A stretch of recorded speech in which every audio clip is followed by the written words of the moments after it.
Yeah, Michael Cohen, who made his career protecting Mr. Trump, now admits that he felt it was his duty to cover up Trump's, quote, dirty deeds.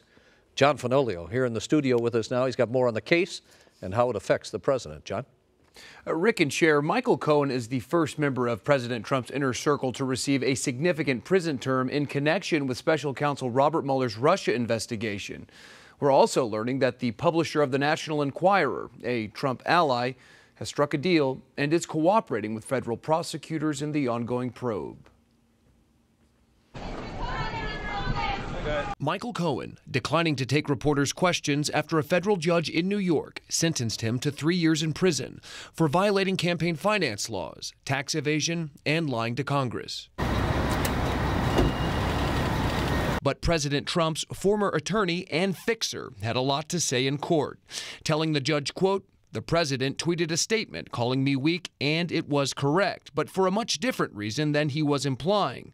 It was because, time and time again, I felt it was my duty to cover up his dirty deeds." Last month, Cohen pleaded guilty to lying to Congress about the duration of his conversations with Russians during the campaign about a proposed Trump Tower in Moscow. In August, Cohen pleaded guilty to 8 criminal counts, including 2 campaign finance violations tied to the president, specifically payments made to adult film star Stormy Daniels and former Playboy model Karen McDougal to stay silent about alleged sexual encounters with then-candidate Trump.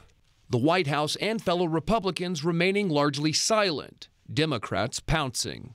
Michael Cohen specifically says that Donald Trump directed him to make these campaign finance payments.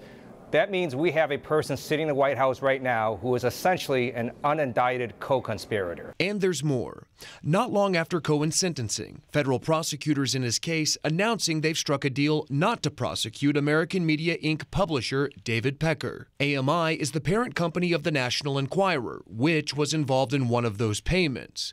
According to prosecutors, AMI is assisting the investigation and has admitted to acting in concert with Mr. Trump's presidential campaign. There are witnesses at AMI who will testify these payments were made for the express purpose of influencing the election by depriving voters of knowledge of these stories of women coming forward to say they had affairs with the candidate for the president. That is powerful corroboration.